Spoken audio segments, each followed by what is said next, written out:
Glad you're here this morning. It's good to be here. There's a lot of places you could be, and there's a lot of crazy stuff going on in our world, and it's good to be here and to be worshiping together and singing and praising God, who is not unaware of what's going on. I'm positive, using all these things that are going on to get us to the point where things need to be for his plans to unfold. We're studying that on Wednesday night, and it's just an amazing reminder of what God is doing in his providence and putting and planning all of these things for his purposes, even as this world seems to be having such difficulty in understanding what is happening. One of the places it seems to be so difficult in understanding what's happening is in the area of masculinity and femininity.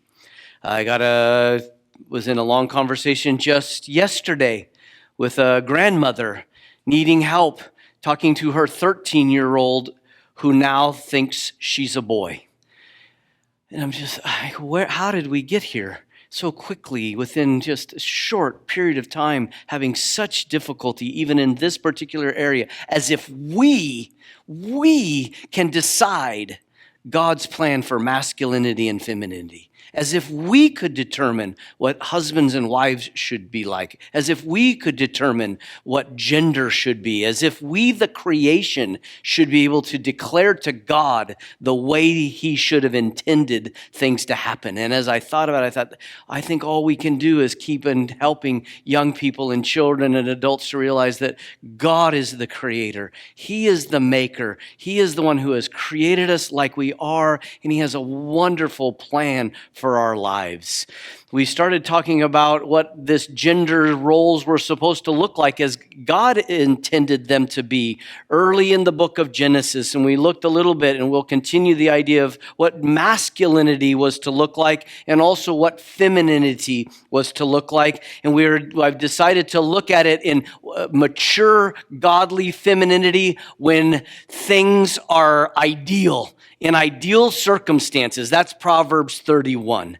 In the couple of weeks to come, we're going to look at mature femininity when things are not so ideal. For there were women in the Old Testament particularly who demonstrated godly femininity when things were not ideal. Women like Deborah and women like Sarah. And we'll look at those two ladies in the latter weeks of this month. This morning, we want to continue looking at this woman of valor that the writer of Proverbs presents to us in this final chapter of the book of Proverbs.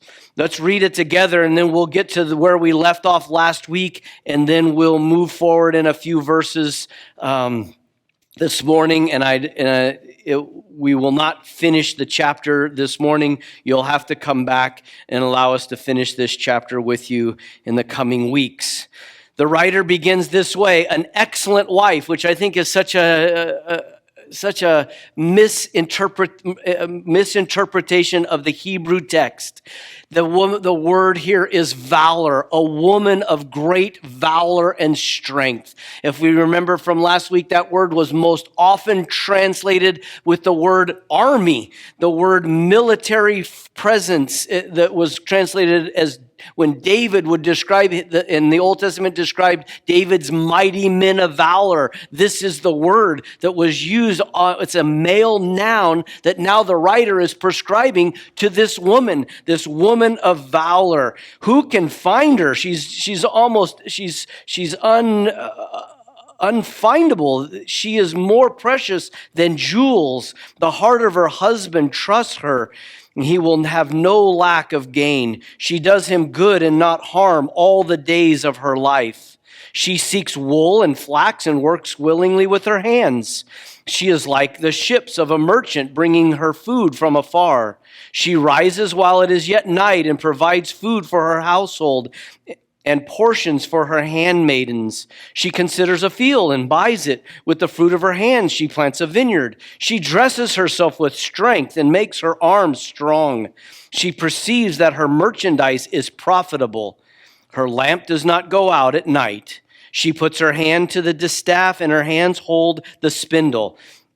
This is where we left off, and we'll begin this morning. She opens her hand to the poor and reaches out her hand to the needy. She is not afraid of snow for her household, for all her household are clothed in scarlet. She makes bed coverings for herself. Her clothing is fine linen and purple.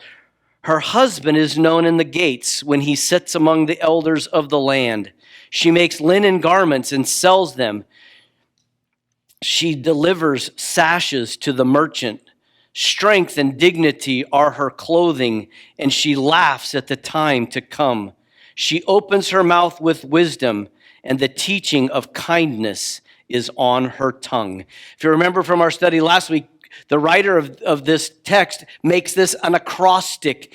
Each verse is a new letter in the Hebrew alphabet, starting from the first letter of the Hebrew alphabet to the last letter of the Hebrew alphabet. 22 letters in the Hebrew alphabet, 22 verses that describe the character or nature of this lady. It is not to be a portrait painted for women to look at and throw their hands up and go, there is no way. It's intended to be something that we use as a model to say, this is the possibility of a godly woman's life. You want to be a merchant? Be a merchant. You want to make clothing and garments and be an entrepreneur? Be an entrepreneur. You want to buy land and be in the real estate industry? Do that. If you want to plant a vineyard and bring about a harvest over a period of time, you are free and open. The world is open to you. There are no restrictions upon what is possible for this kind of a woman.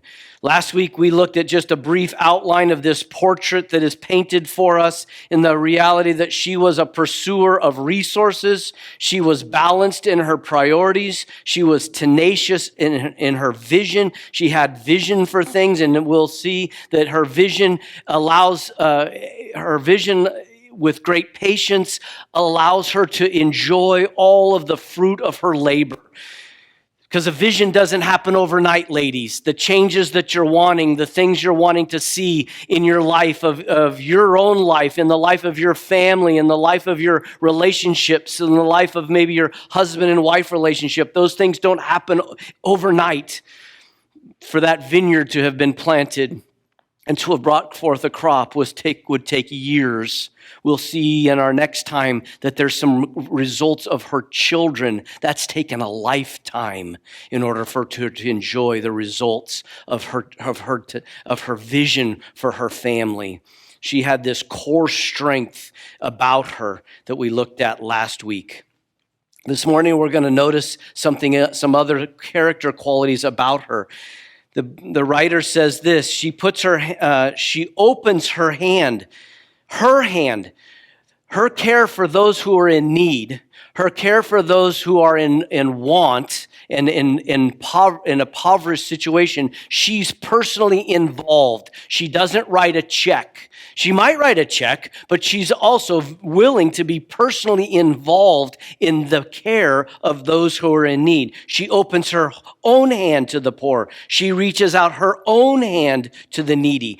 You might think from reading these first set of verses that she's just a hard-nosed businesswoman.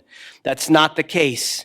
She knows what is going on in other people's lives, and it moves her. She's not unaware of the needs of other people. It is possible to become so self-absorbed in your plans and your purposes that you don't realize what's going on in other people's life. That is not this woman. She is not so driven about herself and her plans that she doesn't realize that what is happening in other people's lives, and looks for opportunities personally to minister to those individuals. She lives in the real world, and she's acquainted with the real world. She probably knows herself what it was not to have and to be in need. And so her heart is empathetic and sympathetic to that. And she reaches out her own hand to meet the needs of others. She is generous. I also notice in there that not only is she generous, but I don't think her plans are to never be numbered among them, among the poor. She takes steps, it says here in the next page. She is not afraid of the snow. What does that tell us? She knows that the times and seasons come and go. The times of plenty are often followed by times of want. And she's prepared for that. The snow, the change of climate doesn't catch her off guard. She doesn't wake up in October and go, "Oh my goodness, it's getting cold. There's no wood, there's no blankets, there's no food." She knows that times change, and she's prepared for those things. Not only is she personally generous to those that are in need, but it seems as though she is making an effort so that she's not one of them, so that she doesn't find herself in need and dependent upon those. She prepares herself for the future. She knows that the future holds things that are unpredictable, things that are outside of her control, but everything that she can do, she does. She says she's not afraid of the snow for her household, for all of her household are clothed in scarlet. The coats are already in the closet in August, waiting for October and November to come. She's prepared for the future. So she's got this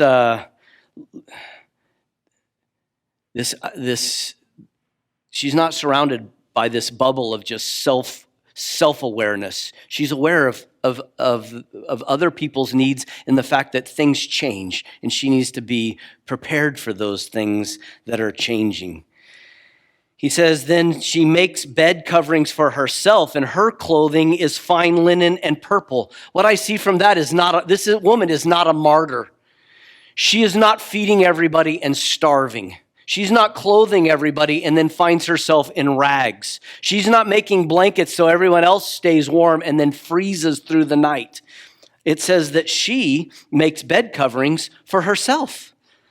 She clothes herself in fine linen and purple. This is a woman who takes care of herself. She is not her first priority, but she is herself a priority. Why? Because this kind of a commitment of a lifestyle you can't do for long unless you're doing things to take care of your own physical, emotional, spiritual needs as well. She is not there's no indication here that she's so self-absorbed, that every day is a spa day. This is a lady who her first concerns in the morning were her children and her handmaidens. She was doing everything she could for her household, but she did not do so to the neglect of her own health, to the neglect of her own well-being, because she is in this for the long haul, and so she needs to take care of herself. She needs to have the rest that she needs. She needs to have the spiritual recovery that she needs. She needs to take care of the things that are lacking. I mean, you can only give for so long, and there's nothing left to give, right? So she's careful to take those things that continue to fill her own cup, because she's constantly pouring herself out. She's relying those who constantly pour themselves out. We know that God replenishes us. We know that God can fill us and replenish us as we pour out, but we need to take the time and the effort to make sure we're healthy, that we're maintaining a good spiritual health, mental health, physical health in our life. Our families are dependent upon our health. They're not just our mental health, but our emotional health, our spiritual health as well. This is not a martyr here. This is a woman who is concerned, and she's looking nice. She's dressed in fine linen and purple. Her husband's probably really happy to go out on the town with her at night.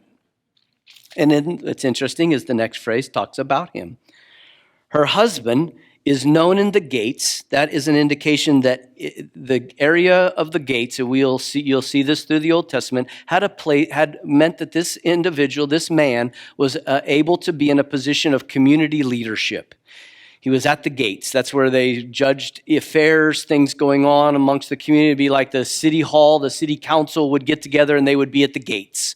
And he is in a position where he can be in the gates, not completely absorbed in the things going on in his home, because after all, she is doing a phenomenal job in the things of his household, which then frees him to follow God's plan for his life as well, which is to be in a position of leadership and influence, not only in his own home, but also in the community in which he lives. So what I see here is that she allows her husband to follow God's plan for his life and vice versa. Think about it. This woman could have never done these things in her culture had he not championed her desires, championed her goals, encouraged her. In their culture, none of this could have been possible by her without him. She needed him because of the culture in which she found herself to be the one who championed all of this for her. And he champions this for her, and then he just lets her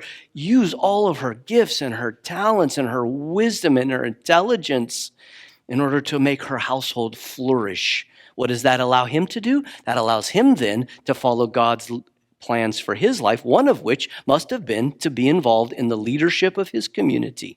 He would have never been allowed to be in leadership of his community if he was not in leadership in his home.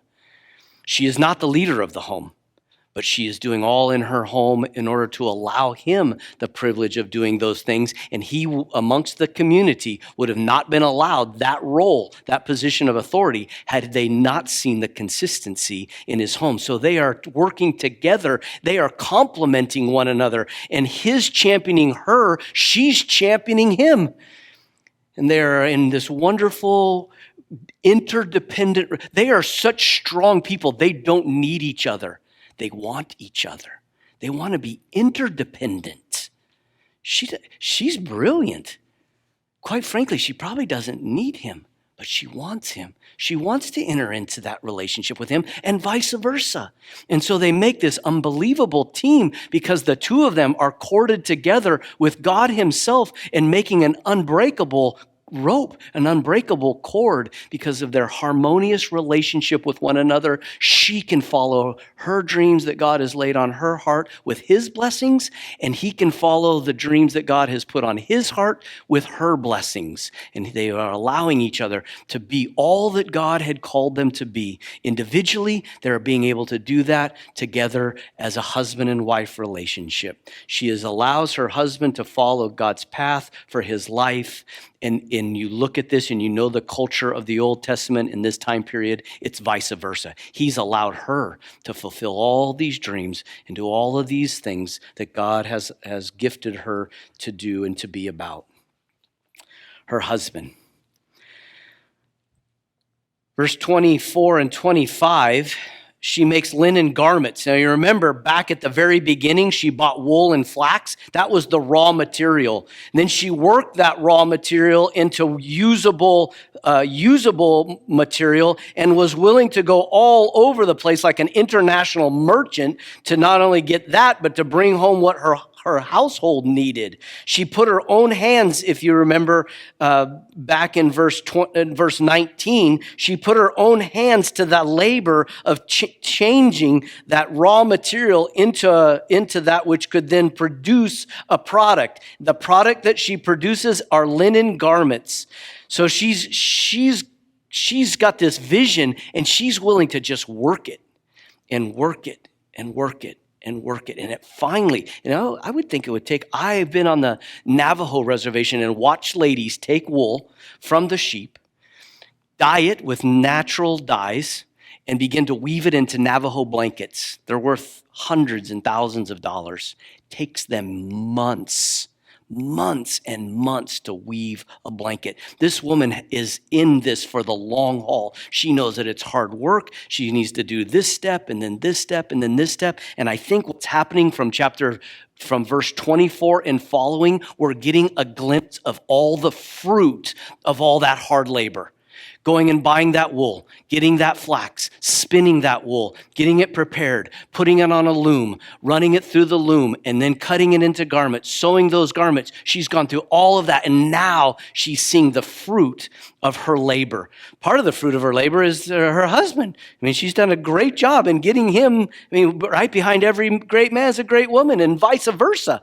And God's plan of things. She's seen the fruit of her relationship with her husband. Now she's seeing the fruit of her hard work as this international entrepreneur. She makes linen garments. Not only does she make them, I mean, it's one thing to make stuff, right? I mean, you go to craft fairs all over the place and you see people who just make crafts. It's one thing to make stuff. She's apparently in finding something to make that other people want, because she's able to make them, but she's also able to sell them. And she's also found a merchant. She makes linen garments and sells them. She delivers sashes to the merchant. So not only is she selling them herself, but she's got somebody else who's going to sell them for her. Her strength and dignity are her clothing. You know, she's making clothing for everybody else, but what clothes her? Her own strength and dignity, in the fact that she's put her mind to something. She's gone after it. She's gotten a hold of it. She's worked it. She's got a vision for it, and she's worked it, and she knows that doesn't happen overnight. And so she keeps working it and working it and working it. And finally, she's at the point where all of that hard work is paid off, and that clothes her.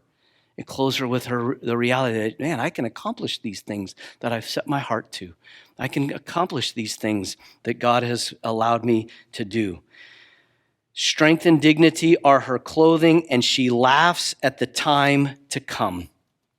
Starting in verse 24, as I mentioned, I see the portrait changing emphasis from what she does to the fruit of her labor, the results of her work, the outcomes of all that she has been putting herself to. She is an entrepreneur who has worked that whole system to the point where what she is producing, people want to buy. Not only people who want to buy from her, but a merchant who buys them from her and does more than she could have probably ever done in distributing these wonderful garments that she's been producing.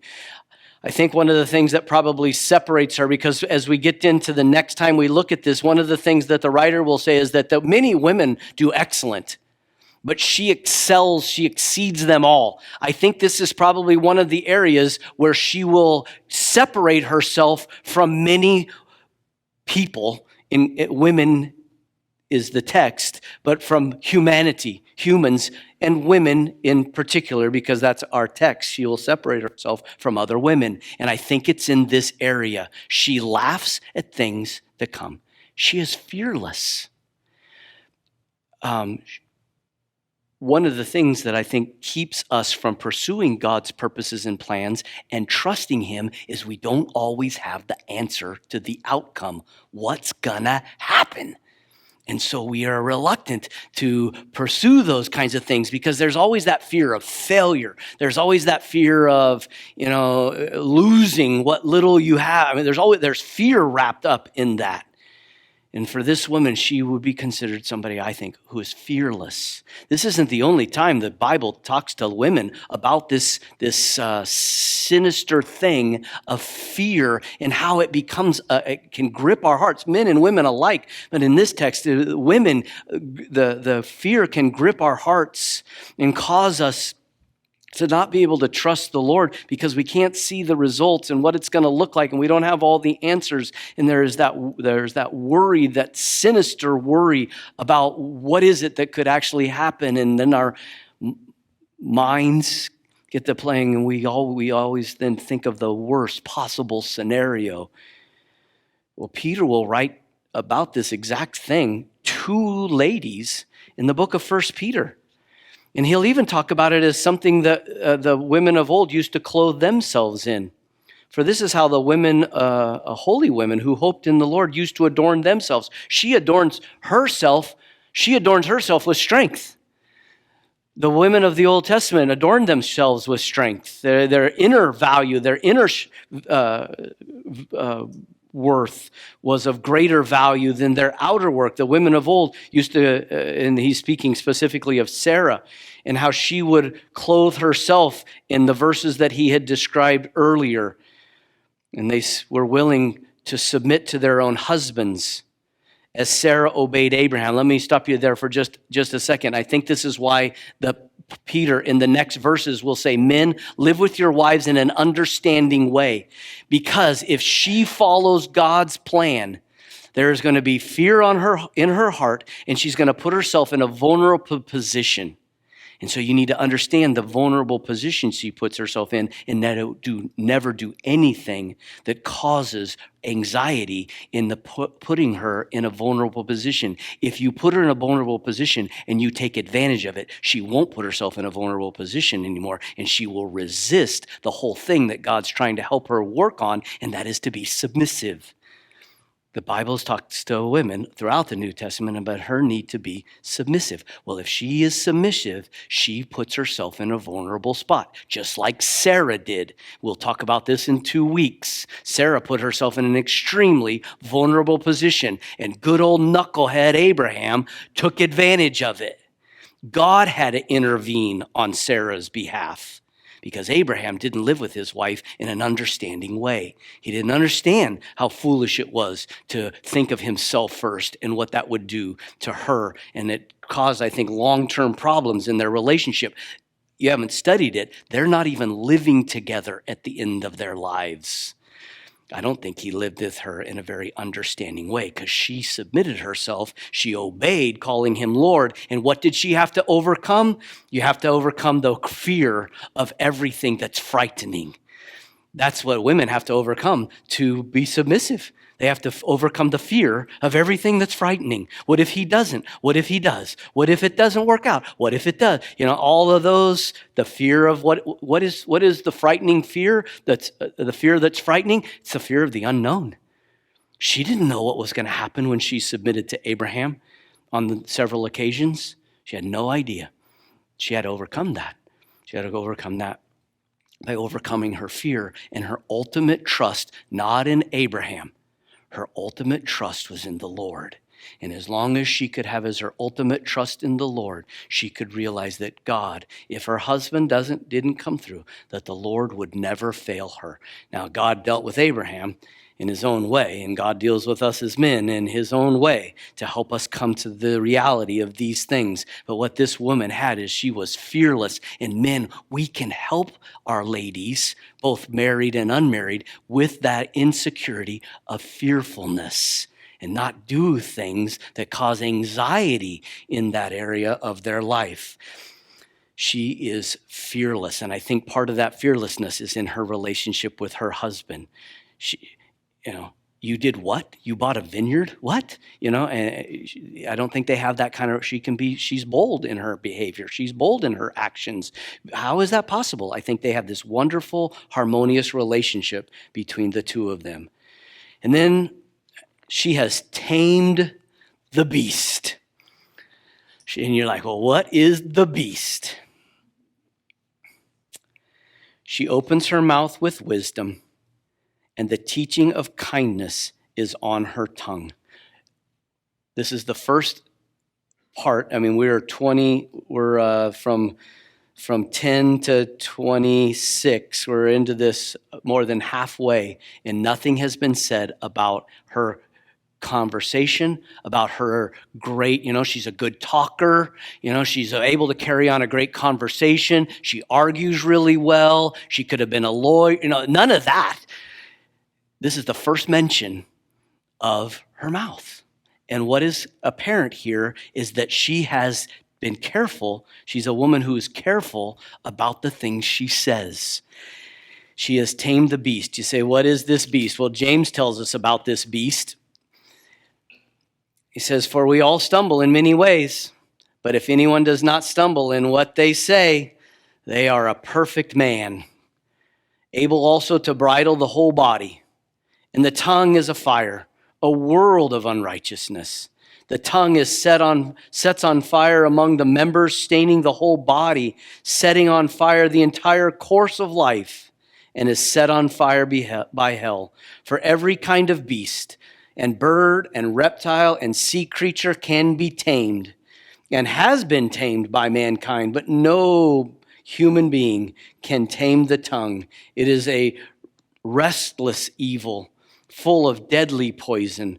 With it we bless our Lord and Father, and with it we curse people who are made in the likeness of God.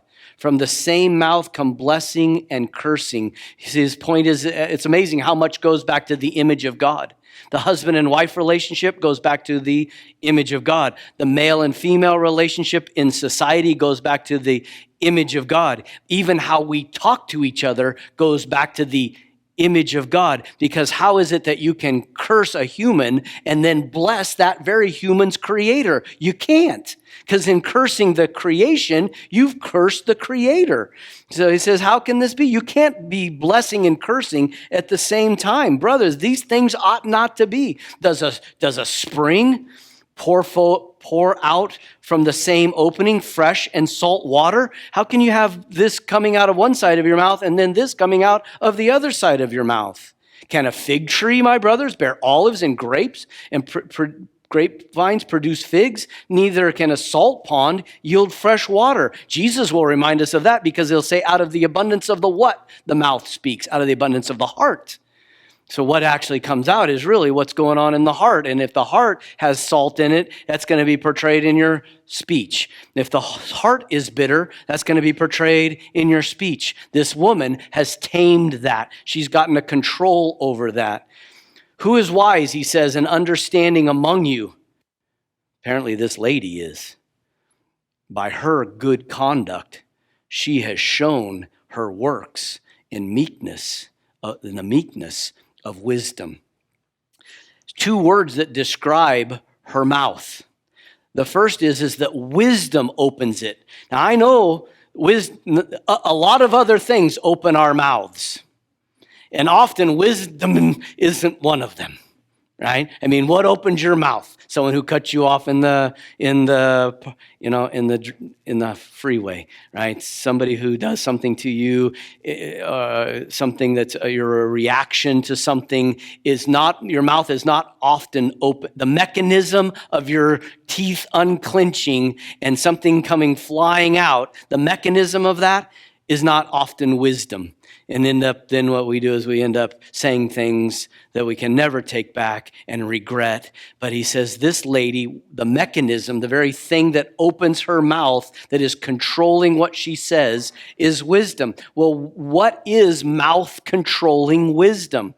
Well, I think wisdom is made up of at least three things. It starts off with knowledge. And this whole book begins by the author saying, gain knowledge. Gain this understanding. And so it starts out with correct understanding, truth. But then that truth has to be acted on. And so not only is wisdom truth, but wisdom is truth exercised. So I've taken something that is true. Everyone is made in the image of God. Everyone is dignity and honor as a creation of the Creator God. I understand by truth, but now my mouth has to be exercised. And am I considering what I say based upon the reality that that person is made in the image of God?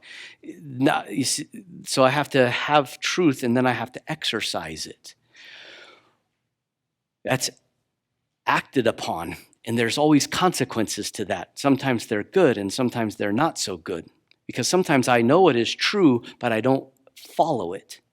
And so though I have truth, there is truth in my mind, I'm not living consistently with it, and then I'll have consequences and ramifications of not applying the truth in that situation.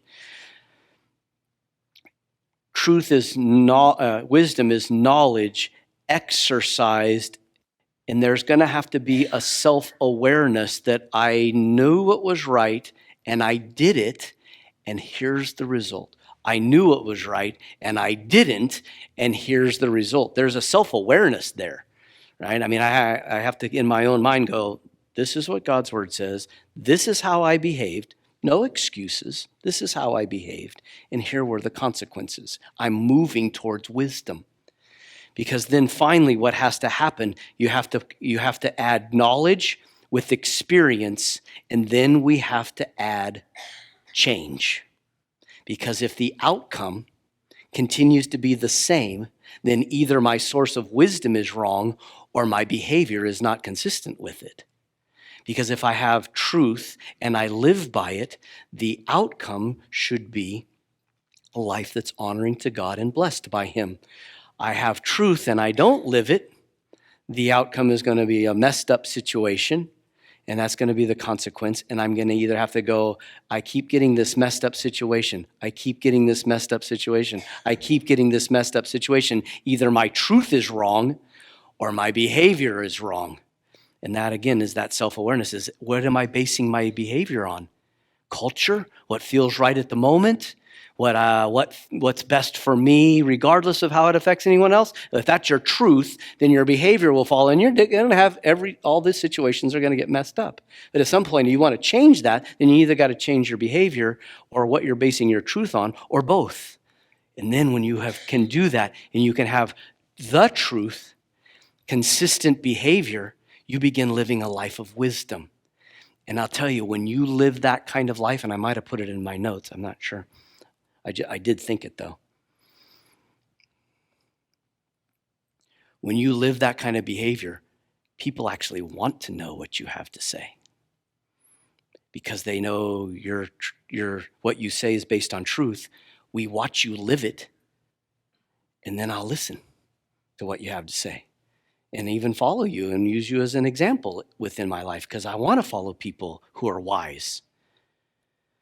Wisdom, and it is the mechanism that opens her mouth, not emotion, not fear, not anxiety, not frustration, not anger. Wisdom opens her mouth.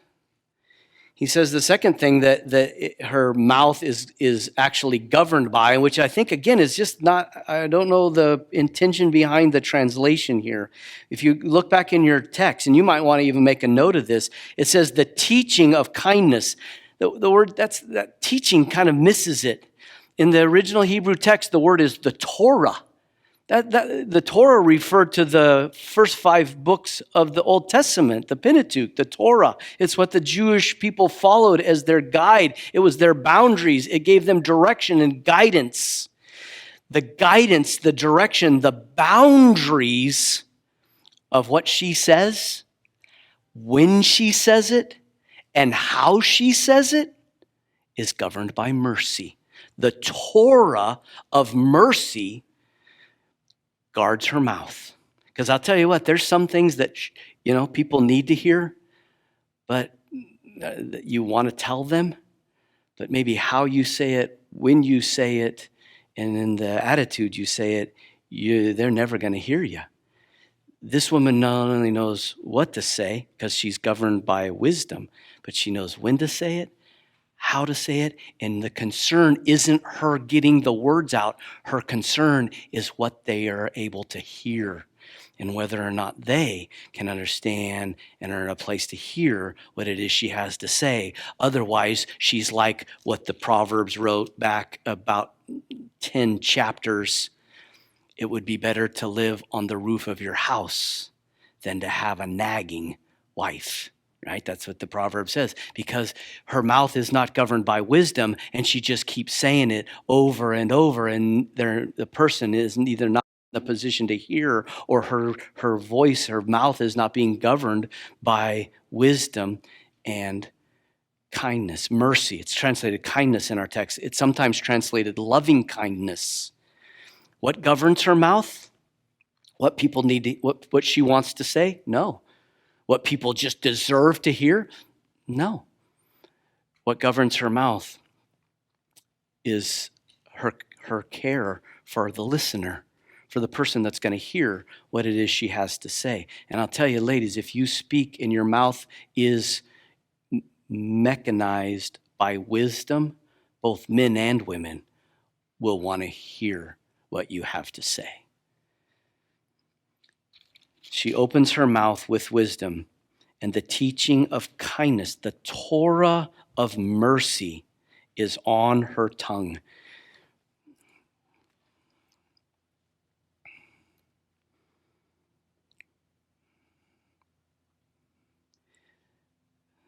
Proverbs 25 says, a word fitly spoken is like apples of gold in a setting of silver.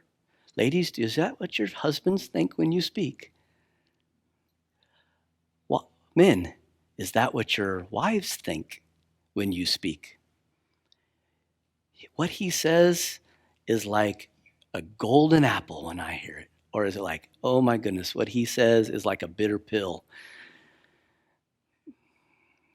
It's an apple of gold and a setting of silver, like a gold ring or an ornament of gold is a wise reprover to the listening ear. When your mouth is opened by wisdom and mercy governs each word, people want to know what you have to say. And as my mom often said, if you can't say something nice, don't say anything at all. Let's pray. Father, thank you for your word and its guidance in our lives. This text written about this incredible woman, Lord, is a lesson to all of us, for all of these attributes ought to be ours collectively. But we see it from this woman, her godly maturity as a woman, and all the ways that you are blessing and guiding her life. Thank you for this text before us, and may we honor and value that in women above everything else, above everything that our culture tells us that women should be valued for. Lord, may we value them for their valor as godly women who love you and love other people. Father, I just pray that you'd use these words not only in the hearts of the women here, but in the hearts of us men, that we might understand what it is we're looking for and what it is we see when we see this kind of mature, godly Christian woman.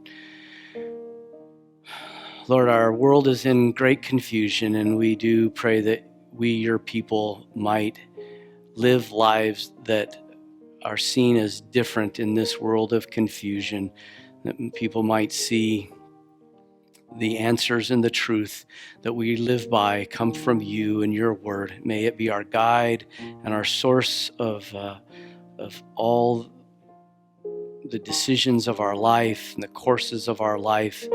May this morning our hearts desire, Lord, to be living consistently with what we're learning in your word. For we ask it in Jesus' name. Amen. Why don't you stand with me and let's sing, Bless the Lord, O my soul. Bless his holy name. Bless the Lord, O my soul, and all that is within me. Bless his holy name. Bless the Lord, O my soul, and all that is within me. Bless his holy name. He has done great things. Let's finish with this verse. He has done great things. We're going to finish with this verse. He has done great things. Bless his holy name. Thank you so much for being here this morning. We look forward to seeing you next week for a really exciting day here at Spicewood Baptist Church. Bring somebody with you, tell a friend, and we'll fill this place with people who need to come to know this God that we worship and serve. Thanks for being here. We'll see you next week.